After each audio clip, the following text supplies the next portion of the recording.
So it's a great pleasure to invite, to welcome Professor Elizabeth Wilson to the Penn Humanities Forum. This is our last talk of the year. I want to start by emphasizing just how provocative the title of her lecture is this evening, Feminist Darwin. Darwinism would certainly seem on the face of it to be an unlikely place to find resources for contemporary feminist thinking. After all, feminism as an intellectual and political current takes anti-essentialism as its foundational claim. Politics and feminism is, of course, politics requires freedom to initiate change, whereas essentialism is continually threatening to freeze things into place and threatening to rob us of agency. And what could be more essentialist than nature itself? Now, of course, a Darwinian would immediately respond that Darwin's view of nature is non-essentialist, given that Darwinian nature is non-teleological, non-perfectionist, and continually changing because of processes of adaptation. Yet the essentialism, one might say, is still right around the corner. Think of the famous claim by Sigmund Freud, a committed Darwinian, who said that anatomy is destiny. One of the basic claims of modern feminism is precisely that anatomy is not destiny. Given the challenge of overcoming deep-seated ideas that the relations of the sexes are inscribed in nature, it is not surprising that the cultural, social, linguistic, literary, and historical analyses that now dominate the scene of feminist thought typically seek to seal themselves off from or constitute themselves in opposition to the domain of the biological. Even when feminists speak of the body, the tendency is to treat it as a cultural construction. Elizabeth Wilson's work as a feminist has aimed at challenging and troubling the ease with which feminist writing renounces the biological when speaking of the body.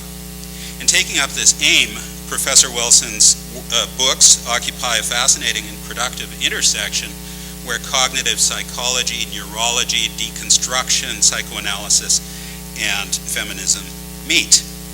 She is not the first cultural theorist to recognize the need to bring materiality back in, but I've noticed that insofar as theorists have pursued this impulse, it's often led to a kind of quasi-mystical theory of nature as a kind of vitalist agent in and of itself.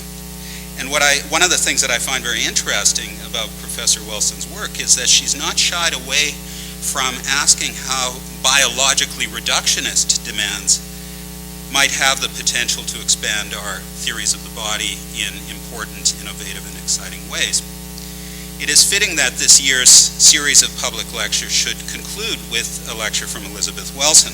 And here, touching on Jim's synopsis of the year's program, a number of our speakers, Terence Deacon, Pascal Boyer, and Olivia Judson in particular, have explored the relationship of the sciences and the humanities.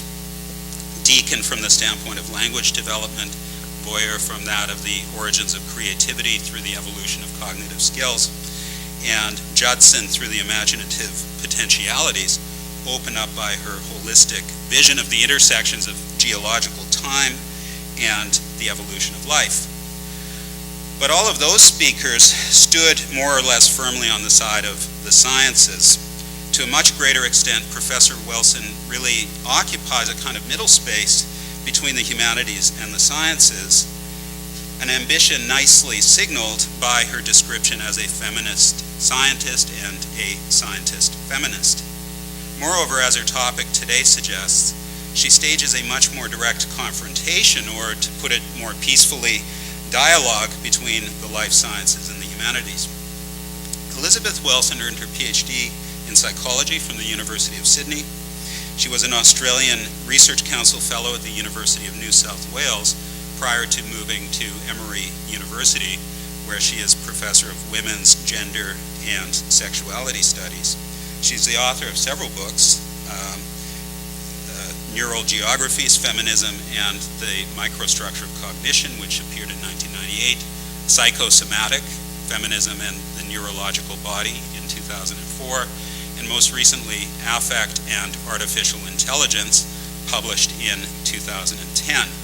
So I'm genuinely curious to hear what Darwin can contribute to our modern thinking about feminism, and so I will not delay any longer in welcoming Professor Wilson to take the stage.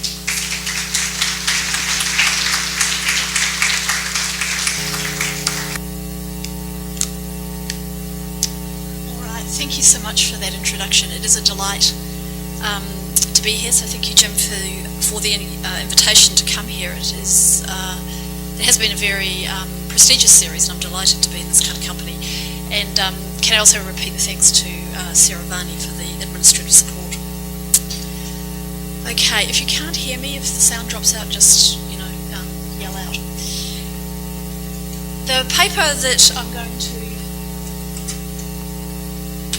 speak to tonight has three parts. I want to give you some kind of preamble. It's just going to situate a little bit the kinds of arguments. I'm just going to amplify more or less what Warren's just been saying, so you have some idea of where I'm situated in relation to this material. I then want to speak specifically to the question of adaptation in Darwin, and then the first two sections are fairly general. The third section is more technical, and I want to talk in some detail about how you could extract a feminist reading out of Darwin. So, first up, the preamble. As you know, the theme of the series here at the Penn Humanities Forum has been adaptation. This is a theme that I would like to start with and then try to bend towards feminist ends. I want to ask, what is adaptation in Darwin's work, and what methodologies for interdisciplinary work emerge from close attention to what he says about adaptation? In particular, how might Darwin's work on adaptation serve as a model for thinking about knowledges and about politics after the so-called two cultures wars, after the science wars? So let me explain a little bit what that history has been for those of you who haven't been in contact with these debates. In the last decade or so, there has been increasing interest in exchanges that might take place across old, tiresome disciplinary divides, especially divides between the natural sciences and the humanities. Now, the seeds of this change were planted a number of years earlier. In 1959, the British physicist and novelist C.P. Snow lamented the large gulf between what he called the two cultures, by which he meant the scientifically trained people on the one hand and literary intellectuals on the other. Snow's influential lecture gave voice to a set of mid-century concerns about the politics of disciplinary knowledge. It expressed nostalgia for a certain kind of British man of science and letters, someone who trafficked readily in both Shakespeare and thermodynamics. By the end of the 20th century, the politics of disciplinary knowledges, and I think also the structure of Anglophone universities, had started to shift sufficiently that new bridges were now possible across this old divide. Or in fact, to kind of shift the metaphorics of the bridge around a little bit, bridging is a very common metaphor here, I think it became clear that this as a spatial metaphor wasn't going to really do the work. The idea that you can build a road between two bodies of land that are otherwise separate is not quite speaking to what's at stake, I think, in these interdisciplinary projects. So to give you an example of this, after decades of resisting biological theories, feminist theory has been actively incorporating data from the natural sciences into its conceptual frameworks. I have advocated strongly for this kind of work, for feminist projects that could flourish in concert with sophisticated biological accounts of mind, body and world. So, for example, what I'm trying to do at the moment is finish a project called Gut Feminism, which is a project about depression, about psychological depression, and I'm trying to argue for the importance of psychopharmaceutical data for thinking about depression in feminist ways. So I've been arguing that biological data can nourish feminist theory in ways that would not have seemed possible just a generation ago. So, all well and good, and these new syntheses of biology and feminism have prospered in recent years. There's now a lot of people doing this kind of work. However, what remains underexplored, and what is now becoming increasingly urgent, is the detail of how to forge such alliances between feminist theory and the natural sciences. While many more people are interested in this kind of research, how such interdisciplinarity can actually be realised remains unclear. Can feminist theory and the natural sciences just be glued together? Or are there methodological issues about interdisciplinarity that first need to be addressed? And my answer to these questions is going to be no. You can't just glue feminism together with natural sciences and expect that's the end of the project. And so that is going to raise quite complex issues about methodology, about what we're actually doing when we're putting these kinds of things together. So, the notion that I will be contesting most intensely tonight is the notion that presumes that feminist theory ought to adapt itself to the natural sciences. This notion is to be found not only in the places you'd expect, like orthodox projects of evolutionary psychology or literary Darwinism, but curiously enough, you find it also, or shards of it, in critical feminist projects themselves. These projects presume that interdisciplinarity becomes possible only when feminist theory modifies its foundational commitments so that they are compatible with current scientific thought. This is adaptation in the conventional sense as outlined in the OED.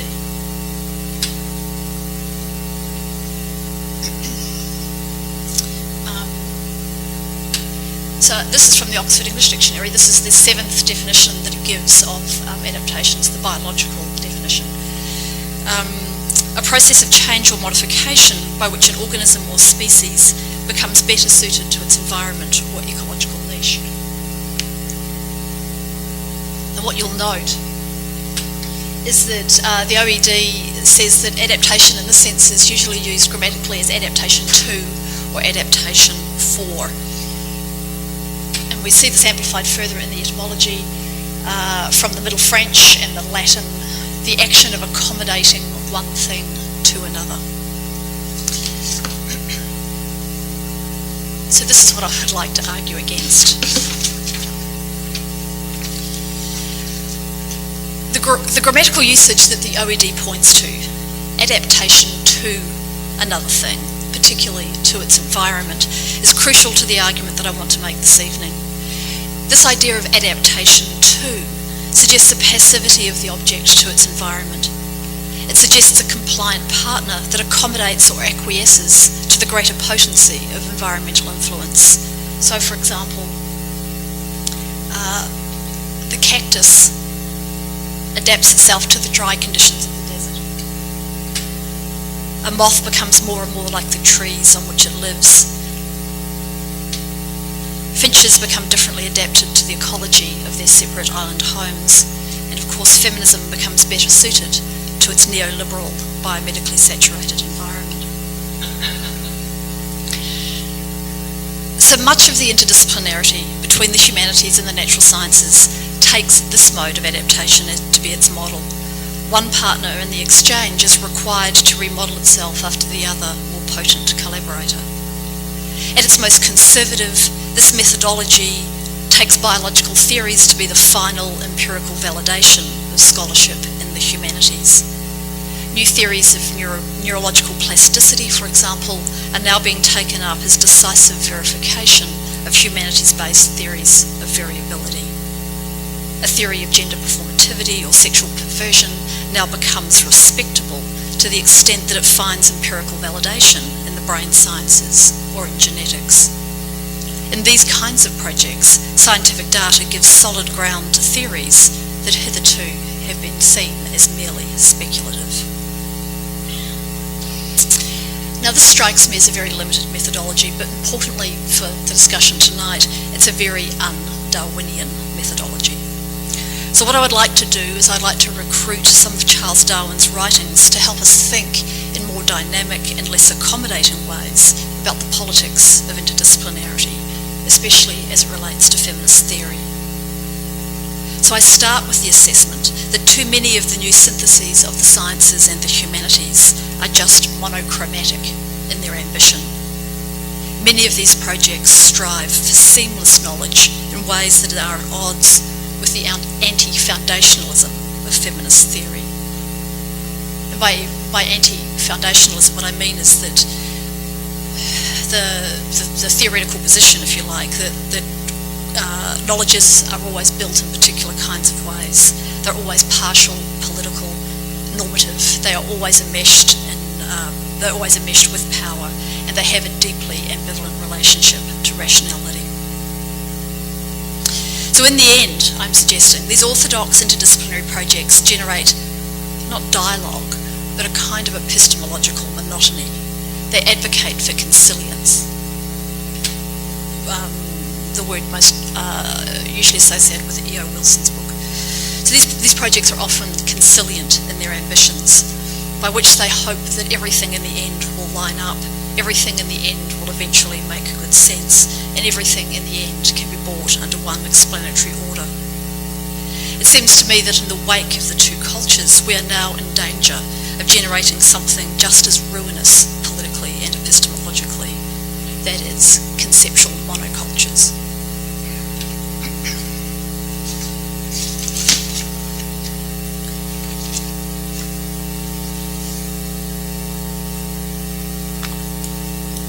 Now, Darwin, I think, can get us out of this kind of stasis. Gillian Bear notes that Darwin's work lends itself to a very wide and strange variety of disciplines and projects. Gillian Bear, if you're not aware of her, is a distinguished literary critic who wrote an important book in 1983 on Darwin and 19th century British literature. It was called Darwin's Plots. And it's well worth reading if you haven't come across it. It's if you want to see what literary theory and Darwin can look like put together before the rise of this strange new beast literary Darwinism, this is a very good book to go to. It remains in a certain sense a kind of a canonical piece in the field of literary criticism.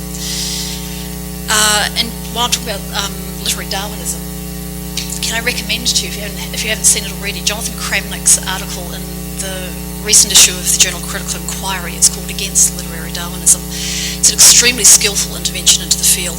I'm not going to talk to the Kramnick directly, but I bring it up here tonight because I'm very much in tune with Kramnick's desire for what he calls, and here I'm quoting, a less tidy account of the relation between literature and science. But to go back to the bear, she notes that one of the things that marks Darwin's work as distinctive and influential is that it supports both orthodox and unorthodox interpretations. It is at the same time both authoritative and unruly. And here's a quote from her to that end.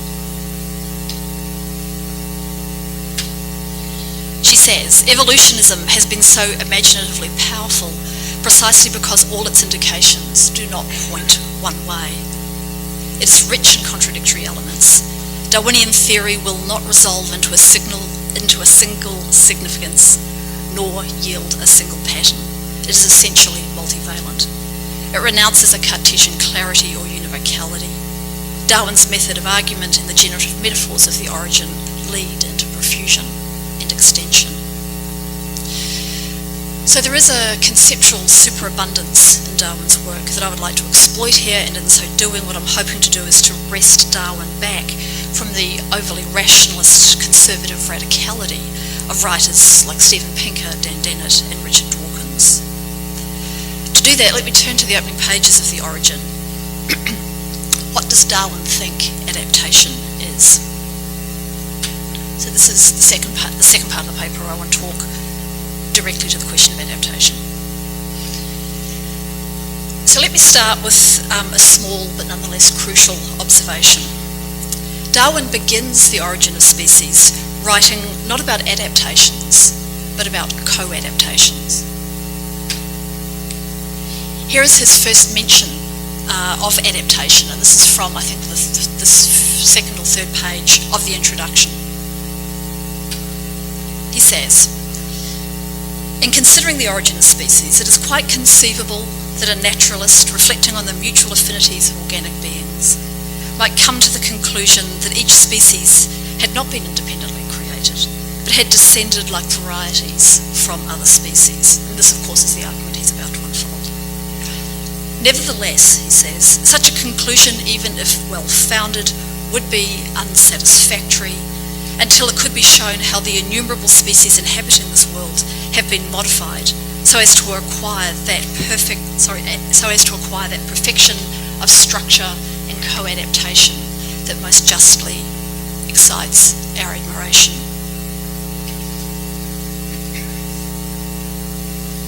So, what are coadaptations? And how helpful might coadaptation be as a rubric for thinking about the relationships that could be built between feminist theory and Darwin's work? Again, here the Oxford English Dictionary is helpful. Coadaptation is the adaptation of two or more things to each other, mutual adaptation. So coadaptation is a mutual encounter, and if Darwin didn't invent the term, he certainly appears, according to the OED, to be an exemplary user of it. So this is the second example that the OED gives of coadaptation. So I want to speak a little bit more to this, but before I do so, I want to just give you some context for The Origin, if you haven't read it or if you haven't read about its context. The introduction to The Origin of Species wasn't addressed to the generalist reader as much as it wasn't addressed to Darwin's own scientific peers. As Gillian Bear has noted, much of the success of The Origin can be attributed to this pitch to the generalist reader.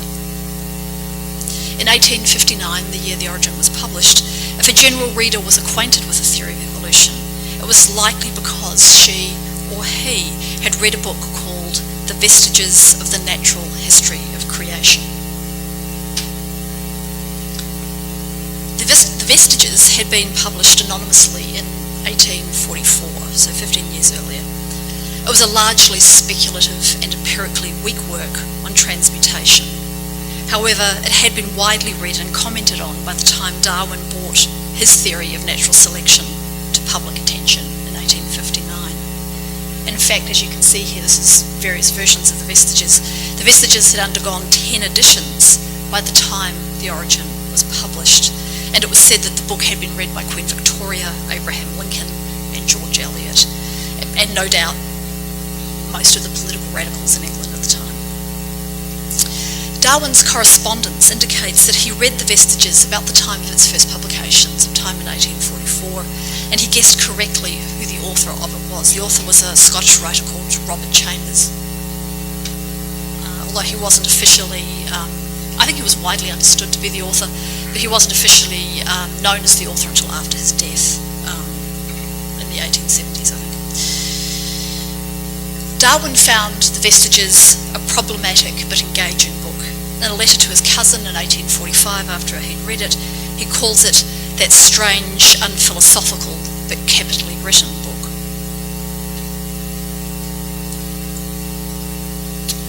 So, in the introduction to The Origin, 15 years later, Darwin moves very quickly, it's like within about 3 pages, he moves very quickly to address one of the key legacies of The Vestiges. That is, the idea that the diversity of species can be explained as an effect of the environment. So the Vestiges was kind of widely mocked by the scientific community at the time of its publication, and the point of its, I think, greatest mockery was the idea of organic progression. This was the idea that organisms were just naturally developing into more complex form according to a law of development.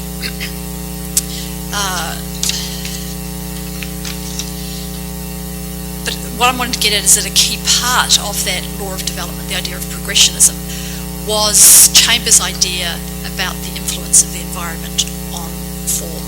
So let me give you an example of that. This is from The Vestiges.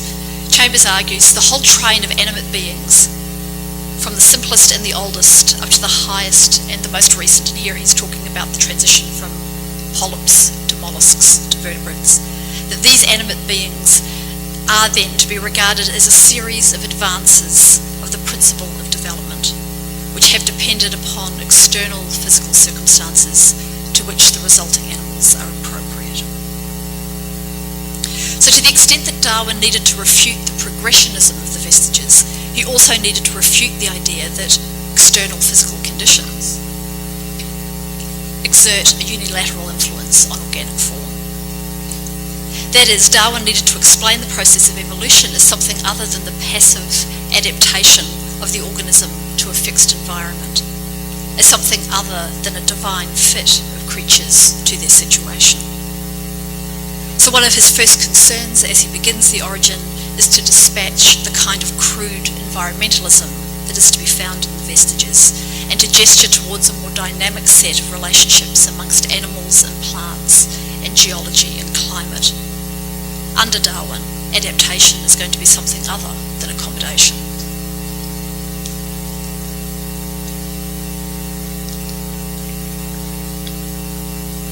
Now, what Darwin doesn't do is respond to the crude environmentalism of the vestiges with an equally coarse geneticism. That is, he doesn't simply take the agency that's previously been attributed to the environment, to geology and weather and climate and the oceans, and then move that agency inside the organism. So, for example, Darwin rejects the Lamarckian thesis that a creature's internal feelings and efforts have an effect on their form. For example, Lamarck had suggested that swans, for example, have long necks but short legs because they have the habit of plunging their heads deep into the water to find food, to find larvae, and this effort lengthens their neck. But on the other hand, they make no effort to lengthen their legs, and so their legs remain short. So what you have in this part of Lamarck is the idea that something internal, the will, the habit, the effort, the feeling of the organism is part of what has an influence on the form that organism will take. So Darwin didn't do that. And of course he couldn't invoke a narrow geneticism because at the time of his writing there was no theory of the gene as we know it today available to him. The modern theory of the gene was not put together until the early 20th century after the discovery of Mendel's work on peas. And the idea, I think now debunked, of a sovereign genetic blueprint that reads out predetermined instructions wouldn't emerge until much later in the 20th century. Darwin's lack of access to a theory of genetic transmission, I think, is one of the most intriguing aspects of his work, and that's kind of what I'm going to push on at this point. Some commentators have seen this lack of an access to a gene theory as a core deficit in his work, that 20th century neo-Darwinian syntheses were going to resolve.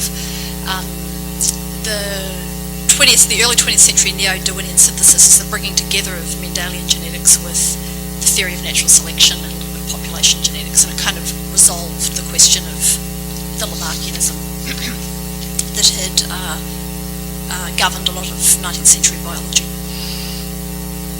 Now, it seems to me much less interesting to think of Darwin's work as thwarted by a lack of a genetic theory, and much more engaging to think of Darwin's work as in fact enabled by this absence.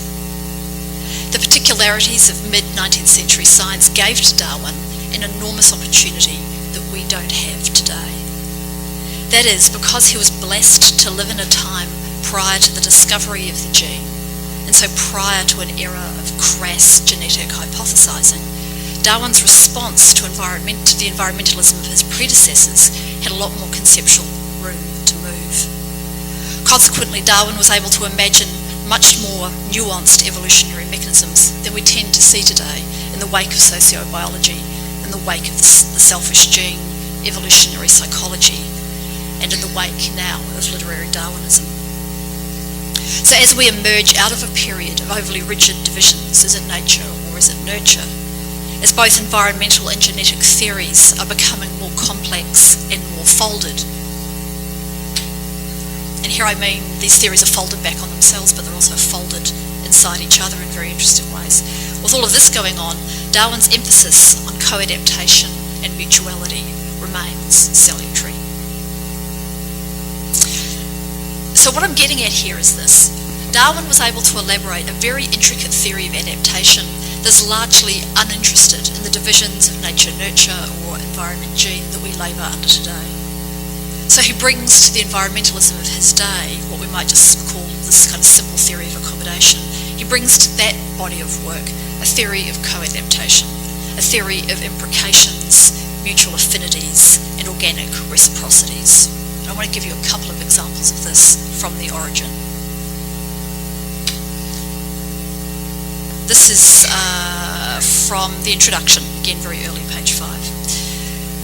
And here he talks directly to Chambers. The author of the Vestiges of Creation would, I presume, say that after a certain unknown number of generations, some bird had given birth to a woodpecker and some plant to the mistletoe, and that these had been produced perfect as we now see them.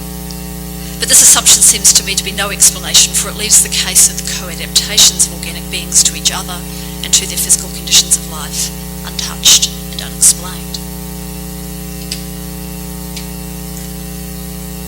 So here the linear environmentalism of the vestiges, the idea that form is simply being imprinted by the environment, this is being dislodged by Darwin with a theory about the fundamental and non-teleological affinities of organic beings for each other and for the inorganic world. So a second example of the same thing. Here, Darwin's stand against a naive environmentalism. This is from chapter 5. He says, how much direct effect difference of climate, food, etc. produces on any one being is extremely doubtful. My impression is that the effect is extremely small in the case of animals, but perhaps rather more in that of plants. We may at least safely conclude that such influences, such environmental influences, cannot have produced the many striking and complex co-adaptations of structure between one organic being and another, which we see everywhere throughout nature.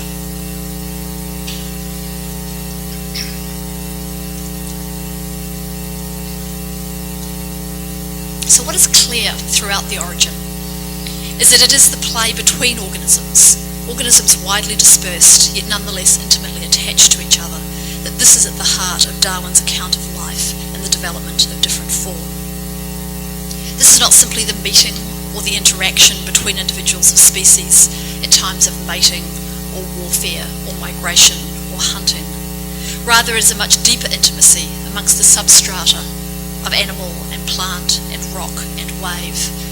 It's about an intimacy between the habits of hominids and bacteria and the intimacy amongst the actions of worm and erosion and forestation. So evolutionary affiliations are not secondary events into which organisms may or may not enter.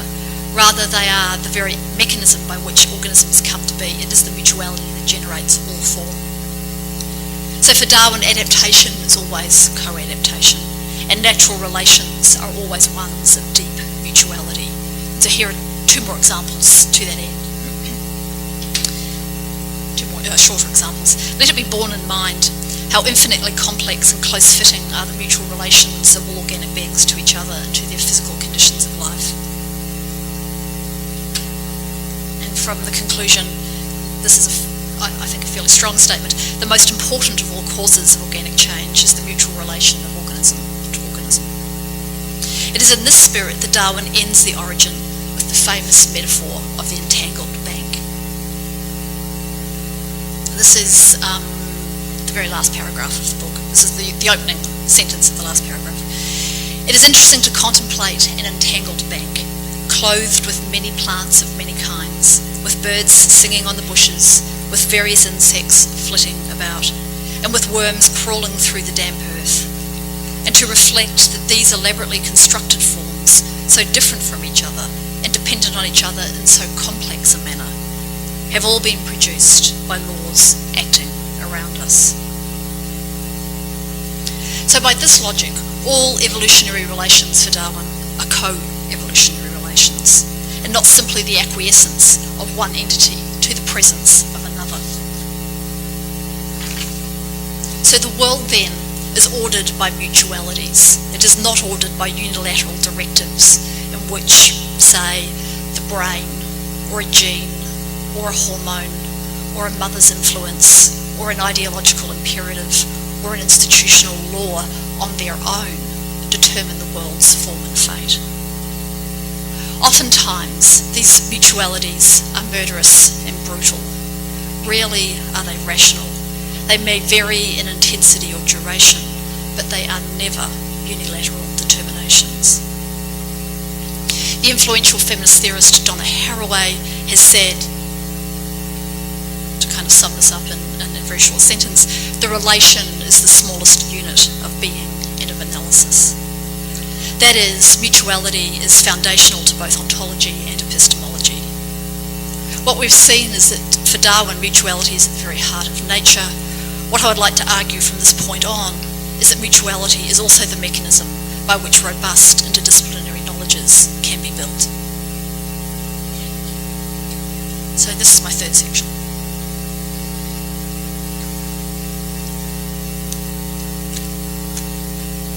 And here I just want to talk in slightly more technical terms about building up such a mutuality and what it's going to look like. So what I'm advocating for this evening is not the adaptation of feminist theory to Darwin, but for a better understanding of the coadaptation of feminist theory with Darwin. I'm attempting to build a methodology for interdisciplinary projects where the logic of mutuality is robustly enacted. In particular, I'm suggesting that practitioners of these kinds of interdisciplinary projects will have to be able to tolerate and hopefully even enjoy mutualities that are, now and again, aggressive, non-rational and destabilising. Mutualities that will tax our capacity to understand and will no doubt test the limits of our patience. Mutuality, as I understand it then, is not simply benign cooperation. It is not the placid counterforce to the rule of tooth and claw. The entangled bank is not a site of gentle English pastoralism. Rather, mutuality is a more general mechanism, sometimes vicious, sometimes collaborative, just about always asymmetrical, by which forms are co-constituted with each other. So what I want to do is I want to look at one part of Darwin's work where its mutuality with feminist theory is likely to be fairly troublesome, right? So I want to kind of take the most contentious example that I can find, and that's the theory of sexual selection, of which almost no one seems to be a fan. And this comes from The Descent of Man and Selection in Relation to Sex, published in 1871.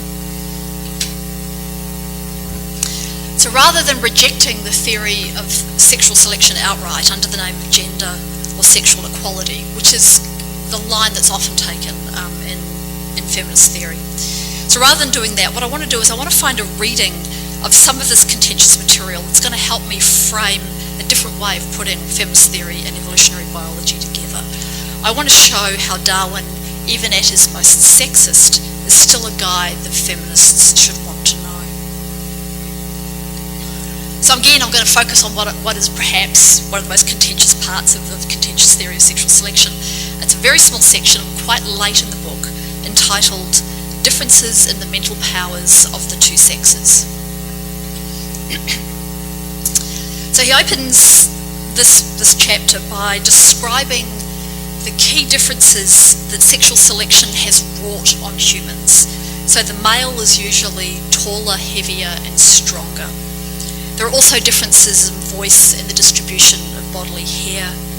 Women appear to possess greater tenderness, he says. Men delight in competition, and this leads to their ambition and, of course, their selfishness. However, the clearest evidence of the effects of sexual selection is that men are always more eminent than women in whatever task they take up. So what I want to read to you now is the passage that then follows from this. It's a long passage. It's a little confusing, but it has kind of got a punchline that I think is worth waiting for. Okay, so it's in three parts. Now, when two men are put into competition, or a man with a woman, both possessed of every mental quality and equal perfection, save that one has higher energy, perseverance and courage, the latter will generally become more eminent in every pursuit and will gain the ascendancy. He may be said to possess genius, for genius has been declared by a great authority to be patience, and patience in this sense means unflinching, undaunted perseverance. He continues on, but this view of genius is perhaps deficient, For without the higher powers of the imagination and reason, no eminent success can be gained in many subjects. These latter faculties, as well as the former, will have been developed in man partly through sexual selection, that is, through the contest of rival males, and partly through natural selection, that is, from success in the general struggle for life. And, as in both cases, the struggle will have been during maturity, the characters gained will have been transmitted more fully to the male than the female offspring. This last bit is particularly confusing, and I'm going to come back to it, but let me just read it again. Because the struggle is going on in maturity, the characters gained by this process will have been transmitted more fully to the male than the female offspring. And then, following immediately on, he says, thus man has ultimately become superior to woman. It is indeed fortunate that the laws of the equal transmission of characters to both sexes prevails with mammals. Otherwise, it is probable that man would have become as superior in mental endowment to woman as the peacock is in ornamental plumage to the peahen.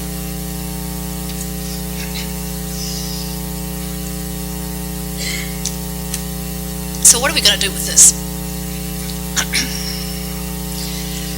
I've got a number of suggestions. The first thing I'm going to suggest, the first kind of crucial thing to note about this section, and in fact to note about any part of Darwin's writing, is that in one particular way Darwin is a Lamarckian.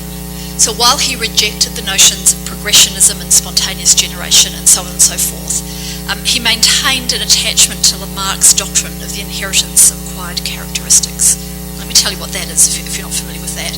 Lamarck, this is from 1809, summarises the inheritance of acquired characteristics in this way. All the acquisitions and losses wrought by nature on individuals are preserved by reproduction to the individuals that arise. And let me give you an example. Snakes. This again is a quote from Lamarck. Snakes are reptiles, right? They ought to have 4 legs, like all of the other reptiles. However, says Lamarck, they adopted the habit of crawling on the ground and hiding in the grass, so that their body acquired considerable length. Legs would have interfered with their need of crawling. The disuse of these parts thus became permanent in the various races of these animals and resulted in the complete disappearance of these same parts. So what I want to underline here very clearly is that Darwin's theories of natural and sexual selection are always co-assembled with this Lamarckian idea of acquired characteristics, always. So this tends to get passed over a little bit in the literature. A lot of commentators are a little bit embarrassed by this kind of Lamarckianism. What I want to do is I want to read for this. I don't want to read around it or against it. I want to read for it. I want to read what it actually generates in an interesting kind of way. But what we need to note here is simply that this theory of the acquisition of acquired characteristics, this theory about snakes and their lack of feet, is going to be kind of confusing to a contemporary reader, because I think even if the last time you did biology was in high school, I think you know this is wrong. Yeah?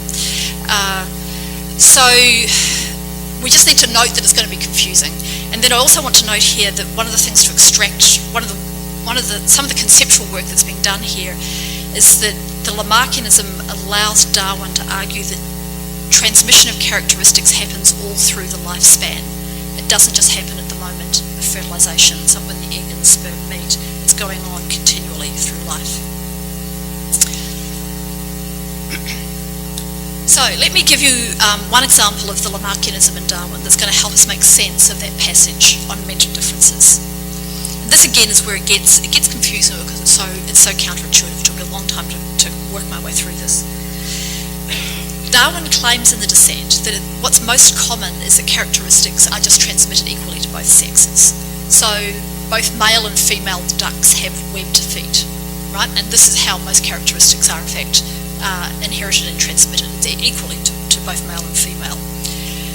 However, the sexual dimorphism of some bodily characteristics is going to require a different kind of theory of transmission.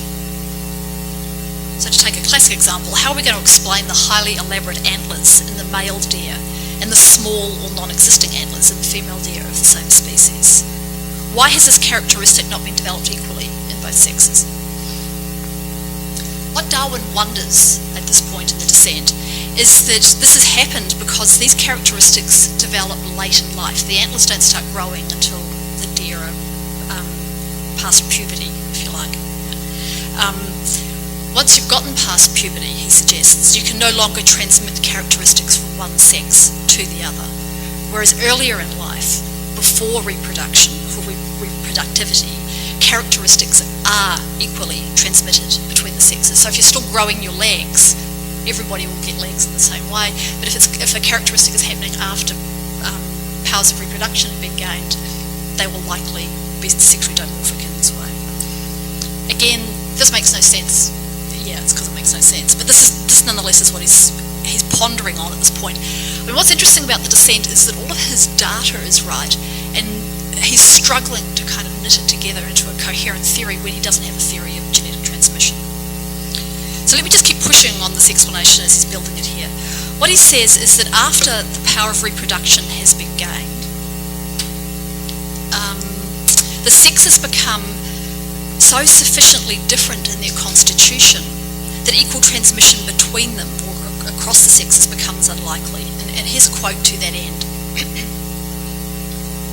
The gemmules are his theory of how characteristics are inherited. The gemmules cast off from each varying part in the one sex would be much more likely to possess the proper affinities for uniting with the tissues of the same sex, and thus becoming developed, than with those of the opposite sex. So the gemmules that are being thrown out by the female body are much more likely to find a proper affinity with the female body than with the male body. This is after the power of reproduction. So what's happening here is that males are becoming more properly male and females are becoming more properly female. The mutuality that has hitherto managed the natural order, the mutuality that was so beautifully articulated at the origin, becomes sequestered at this moment in the descent. The substrata of inheritance become locked inside one particular sex, and so mature reproductive sex at this point becomes static and incommunicative. I hope that makes sense. I can go back over that again. But what I want to do is I always want to roll back and see how this relates to the question of mental differences in humans.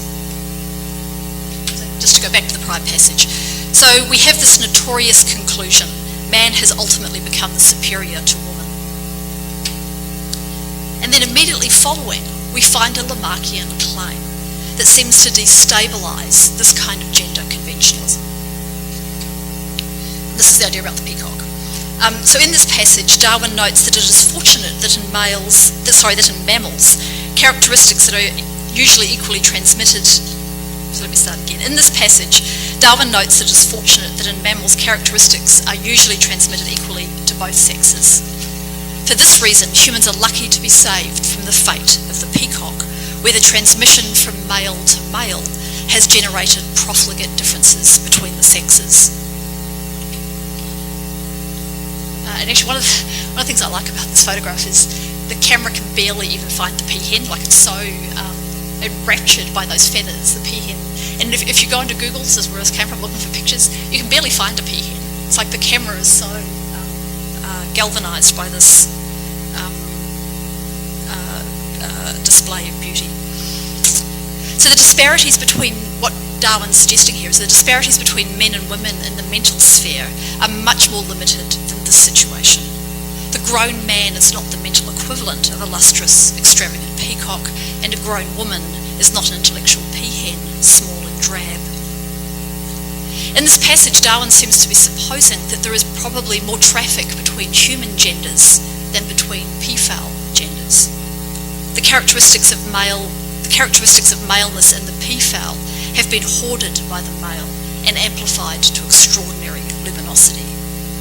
The peahen, mere agent of choice, has been excluded from the effects that her choices generate. And Darwin says somewhere earlier in the descent that in fact it is the males who are more modified by sexual selection. So, to be saved from the fate of the peafowl is to be saved from the fate of sequestered gender. And why is this important? Why would I kind of drag you to this point? What I'm trying to suggest is that what emerges out of sequestered gender, when genders take this kind of static and communicative form, is not mutuality, but complementarity. So the cock and the hen suit each other, but they traffic very little with each other. It seems that human gender, however, at least at this point in the descent, is much more transitive. Each gender comes to be itself through its relation to other genders. Each gender passes over or reaches out to other genders. So at this moment in the passage, when it's barely coherent, where it's very unclear what's actually going on, at this moment some really engaging questions start to open up. What can actually traffic between male and female? What are the routes of transmission? What are the lines of inheritance, sequestered inside particular genders? At what age? In what species? And what role does the power of reproduction have in all of this? Here I think we can start to track how questions of inheritance and transmission, what I'm calling transitivity or mutuality, these make up the nature of human sexual difference, even at this moment of seeming sexist division in Darwin's work. So he's describing a very complex set of events here, and it's not clear how much control he has over his material. Sexual selection is making sexual distinctions that are going to be undercut by transmission between the sexes.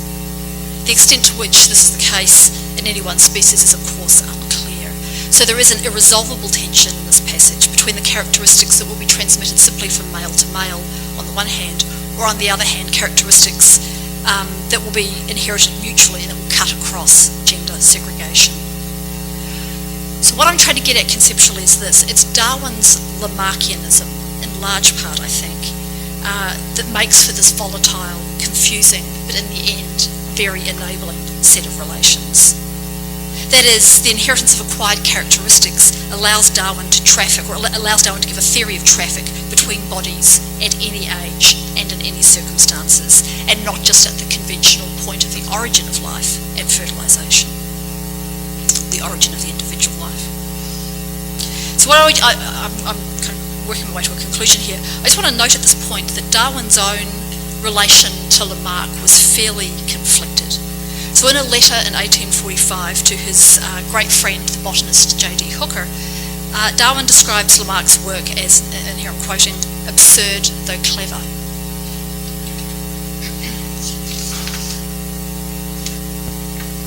And when, in the prior year, Darwin had confessed to Hooker that Darwin had the glimmers of a theory of evolution, confessing, he said, as if to a murder, it is to Lamarck that he refers. So Darwin says to Hooker, "Heaven forfend me from the Darwin nonsense of a, quote, tendency to progression, or, quote, adaptations from the slow willing of animals, etc. But the conclusions I am led to are not wholly different from his, though the means of change are wholly so."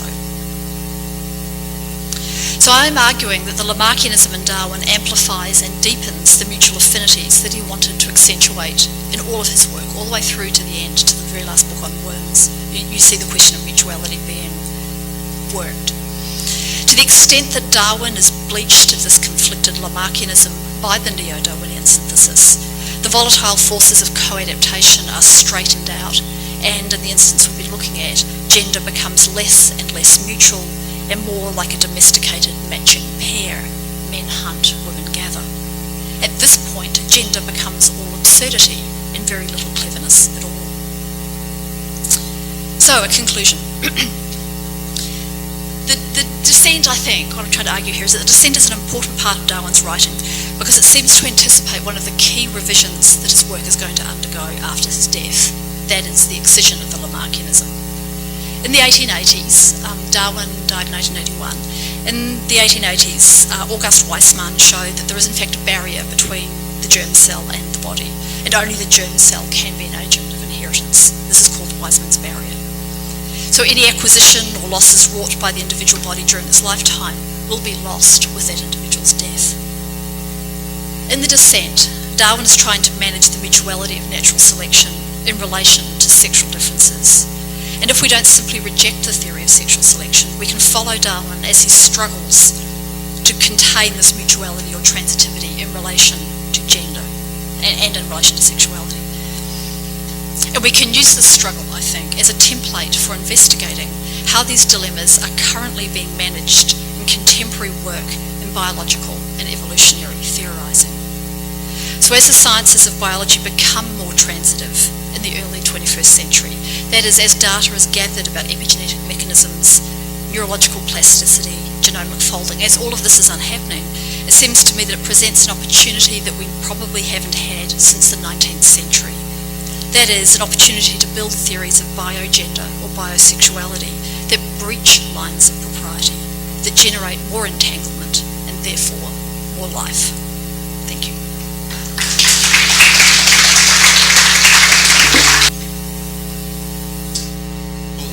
Maybe I will share with you something that we were just talking about, and that is the question of the illustrations that have accompanied the lecture. These are from Ernst Haeckel, who was a late 19th century German advocate of evolution, and I was thinking about the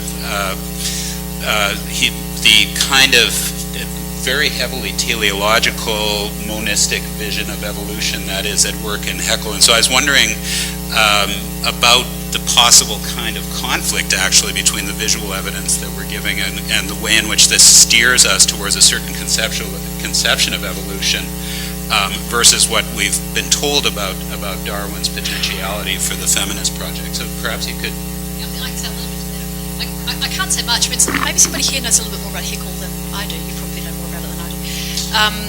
Yes, it's very hard to find, just at the most simplistic level, it's very hard to find images of mutuality because it's either frogs or irises or hummingbirds, but it's not all three of them together.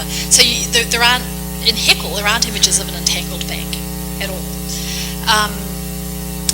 But no doubt somebody who knows something about how to read an image could talk about the entangledness of these images, I think. I think there's nonetheless something going on in there. But I think it does speak to the question of actually how to conceptually imagine, whether you're imagining this visually or abstractly, mutuality. You know, and I think you could say the same thing about plasticity. Why, you know, there seemed to have been evidence for biological and neurological plasticity in the early 20th century, and it took all the way through for it to become empirically instantiated in a particular kind of way. So what can be seen and can't be seen is in fact incredibly interesting. And I think the craziness of Lamarck helps you see something that you couldn't see otherwise.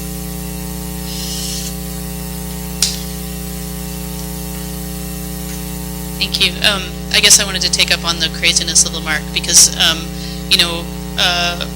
a word that came up a lot in your discussion and sort of had a positive value was like irrationality, right? And I think sort of interested in kind of putting irrationality alongside like something being untrue or false or superseded, right? And just so interesting to say like, you know, all of the things that Darwin, you know, didn't know about genetics were actually incredibly enabling. And sort of like, you know, how do you think about that, I guess, in terms of sort of thinking about, you know, historiographies of science and kind of epistemology and that idea of, you know, what he didn't know or what he got wrong was actually enabling and to kind of think, I guess, the irrational alongside just the false, right? What's the sort of status of the false? And, you know, do we want to kind of hold on to that term, right? To say like, you know, well, we know that, you know, there are no gemmules, but it sort of allows for kind of new other forms of knowledge that wouldn't be allowed for in a different kind of system. So. I think that's right, and I think two things. I mean, for me, the most depressing thing about reading contemporary evolutionary theory, by which I mean kind of like the Steven Pinker, not the people who are actually doing the evolutionary biology, but the commentators on it. The most depressing thing about it is it all makes sense. You know, and part of what's so politically deathly to me about that work is that in the end everything makes sense. And to me at that point it's just a theology. At that point, you know, it's either God's plan or it's nature's plan, and I just feel equally kind of depressed by both. So there's something that needs to be, that I think if something could be brought into that work where everything doesn't have to make sense. And this is where, you know, this is my attachment to psychoanalysis that's speaking, that if you have a natural unconscious or a biological unconscious, if you had something just disrupting the fact that everything makes sense. So it seems like at this point these evolutionary theories are too thin cognitive and make too much sense, which doesn't make them wrong, but it just makes them kind of partial. And so the second thing is that, yes, you're exactly right, that the question of error, the generativity of error, needs more expression, I think, and that the difference between something being untrue and being an error, and yeah, is actually quite hard to pass out.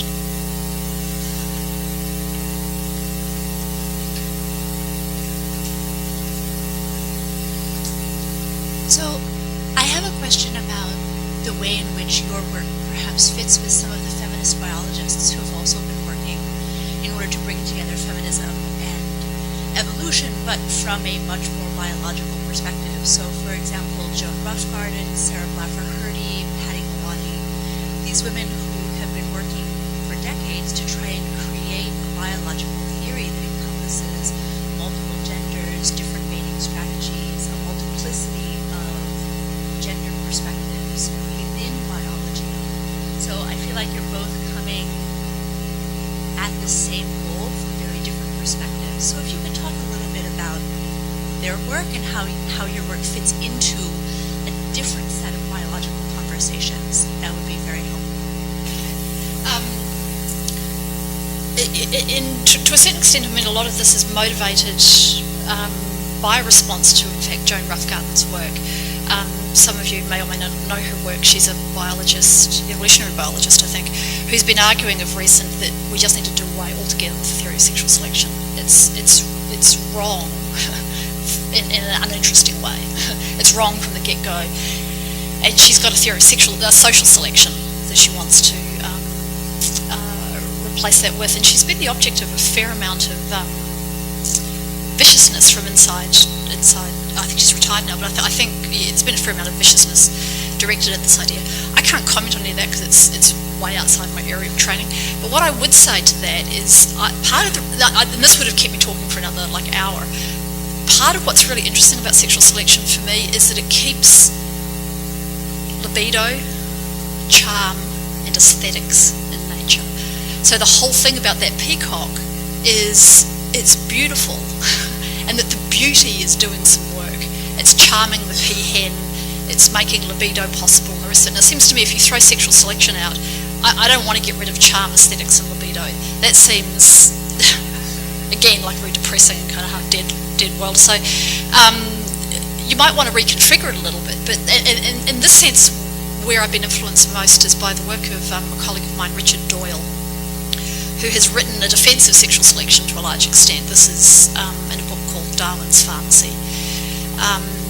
He has written about the peacock feather and about how even the charm of the peacock's feather exceeds a species boundaries. So there's the story of Darwin, I think, reporting feeling sick when he looks at the peacock because it's both so beautiful and beyond comprehension. How could nature have generated this? So there's something about Darwin's own response. He too is drawn in, So for all of those reasons, I would put myself kind of athwart in that particular instance what Roughgarden's doing. But I think this is where I'd also want to talk, and it's hard to talk in any way that makes a lot of sense about this, about the importance of a whole bunch of feminist projects doing different things that can be athwart one another. And I think that the task of getting your boots on and getting into evolutionary biology and straightening out the nonsense that's going on there from a feminist perspective is absolutely crucial. Yeah. But that project, it seems to me, will always be more consilience-oriented than I personally am. Yeah? Because the whole point of that is a corrective. And it seems to me that work's absolutely crucial, but it's also kind of crucial that someone's putting up their hand and saying it's not all going to get sorted out in the end. It's not all going to line up. It's not all going to end up non-sexist. Yeah.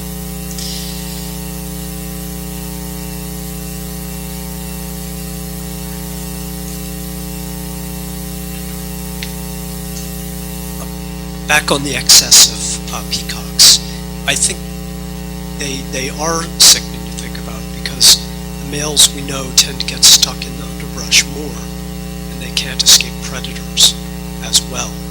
And so you have these two dynamics within selection, in terms of them passing their genes on. And then I have a question about. I didn't quite catch the beginning of it. You're saying that they're disadvantaged by the tail. It's in theory. You were speaking about the beauty of it, the excess of it, but it's also a hindrance. Yes. Yeah. Okay. Okay. And I'm just always struck when people don't mention that, because that does sort of. I mean, Darwin in so many ways predicted things he didn't know, and I think that's kind of his feeling of feeling sick at the peacock sort of ties in with what we found out later. I have a question about the epigenetics, which I'm not very familiar with. Is it currently thought that they only influence the expression of genes in a currently living organism, or are they meant to affect the genetic code itself so that the differences, which are essentially acquired differences, if you think about it in that way, stress on a young organism can cause changes. Do those changes like that actually get passed down from generation to generation? And does that have anything useful to say for your feminist project? Let me answer the first question first, because it's a little easier. I mean, I'm just going to refer you, in fact, to Elizabeth Gross's work. She's actually written really nicely on the relation between natural and sexual selection, which is what you're getting at, is that I have this beautiful tail, but I'm much more likely to be eaten as a consequence. And Darwin's quite clear that these things are always working in concert. And so then you have to have an account of how they're kind of working athwart each other. You know, I will get this astonishingly beautiful tail, but yes, I might not live very long. And Elizabeth Gross, and I can't remember which Darwin book it is, because two came out at the same time, and I have trouble remembering which is in what one. But one of those things, it's a defense of sexual selection, and it's very good, and she does talk about precisely that crossing in conceptual terms. Epigenetics, I don't know, because genetics is not my thing, but as I understand it, if I can just talk as a general reader, that yes, people are wanting to make accounts that the epigenetic mechanism is acquired and then passed on. Is that what you're asking? So I was just talking to someone this week who said there's somebody at in the Harvard Medical School or biology or something who's talking about epigenetic relations between the maternal body and the fetus, and that stress is what they're trying to argue. And again, I'm just simply repeating gossip at this point. I haven't actually read the original work. That the stress a mother might be under is actually doing epigenetic work on the genome expression of the fetus in uterus, leading that fetus to be more likely, to be more prone to X, Y, and Z at a later date, and presumably then more able to pass it on. So that to me seems like unbelievably interesting, so long as they can think of the mutuality of that with the other modes of transmission of stress and depression. So the problem with these theories is not their empirical particularity most often, it's that they are sequestered, so it'll be this and it won't be a theory of the unconscious, or it won't be a theory of transgenerational poverty, or so on and so forth. So getting those theories meshed together I think is the big conceptual problem these days. I mean, we can all generate data in each of these areas, but actually getting them to speak to each other is very hard. I found the interpretation of Lamarck very interesting, but there's an asymmetry in Lamarck that I'd like to hear you speak to, which is the use versus disuse. All the examples you gave from Lamarck are disuse examples, right? The snake loses its legs. The examples from humans that you use from Darwin are all about the man becomes smarter, not the woman becomes dumber. So they're all use generated, not disuse ones. And does that asymmetry matter, or does it not matter for Darwin or for you? That's so interesting. I'd have to go away and think about that. I mean, there are certainly many examples of use in Lamarck. So famously, the giraffe's neck. Yeah. I don't know. That would be really.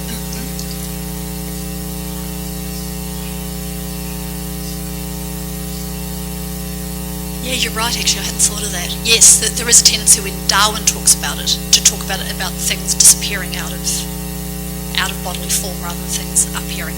Maybe that's something to do with the longer neck is too caught up with progressionism, and that the disuse kind of looks a little bit like natural selection, doesn't it? I mean, the thing with the snake, I always have to think twice. Think, no, actually, that's wrong.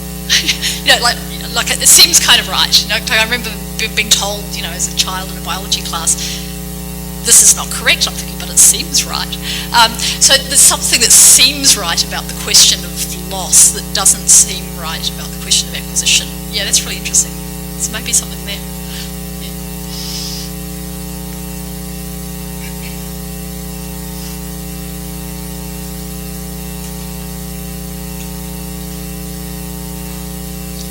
What do you think Darwin would have said about Elaine Morgan's Descent of Woman? I don't know.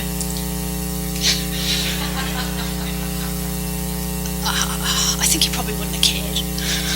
I don't know, what do you think?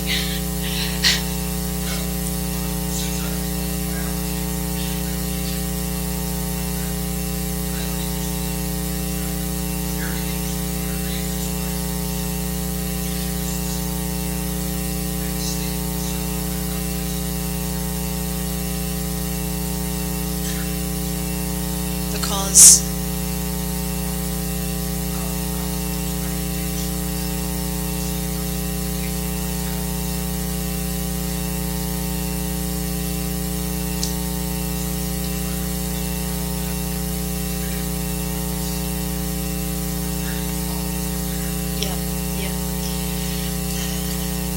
having just, I haven't actually read Morgan for a while, but for a long time, but having just reread and reread The Descent recently,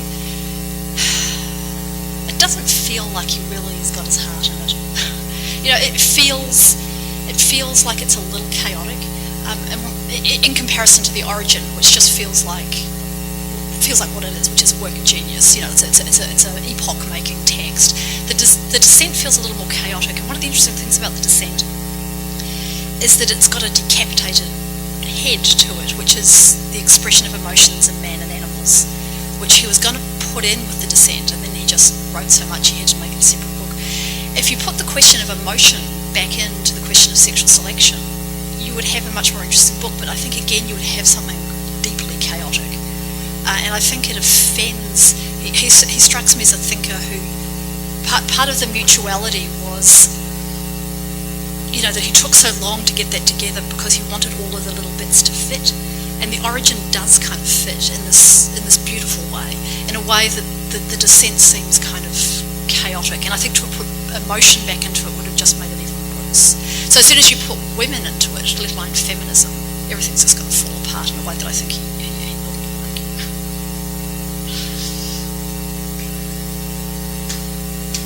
To ask your question, Elizabeth, so we have a couple more minutes. The first move that you make in this paper, from adaptation to co-adaptation, seems so powerful.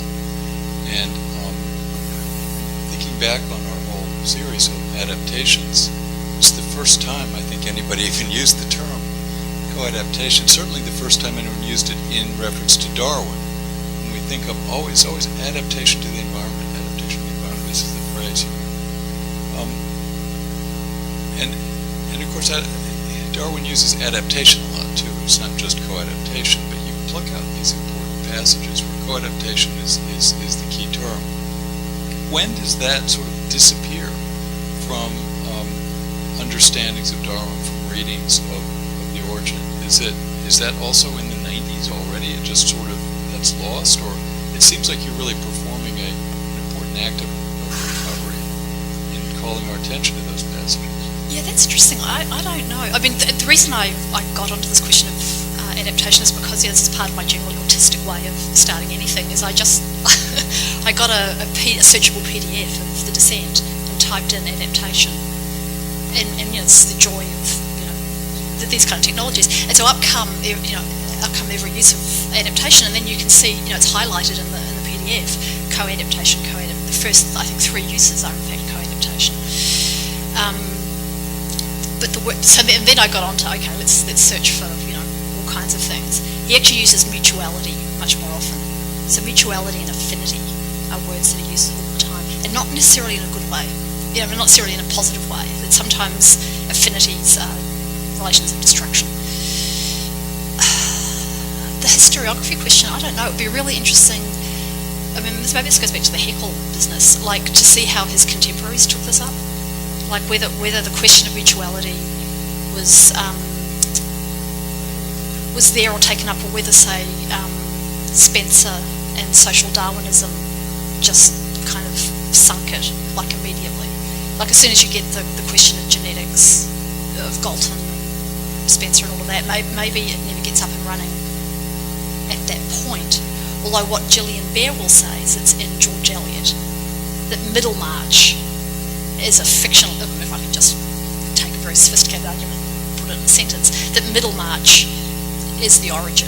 You know, it is a series of astonishing mutualities it's an entangled bank. And that, so you see quite a lot of that in George Eliot and other kind of British 19th century fiction. My first response to that is that all of the conventional scientific efforts have been attempts to straighten that mutuality out from the neo-Darwinian synthesis onwards. So we stand at a really interesting time, that if this work on epigenetics and plasticity, is it going to actually institute an epistemological shift, or is it going to be, again, very straight versions of epigenetic? You know, so whether they can actually, whether the data will be sufficiently interesting to push them, to force them, and whether this kind of, this to me is where the humanities work is so unbelievably crucial, because this is our expertise. This is what we do, like, extremely well. And that if there could be that kind of interdisciplinary reach to see how these theories of psychoanalysis, of deconstruction, and so on and so forth, are doing that work in a way that is not at odds with the empirical enterprise, then I think something will get up and running. Whether that will happen is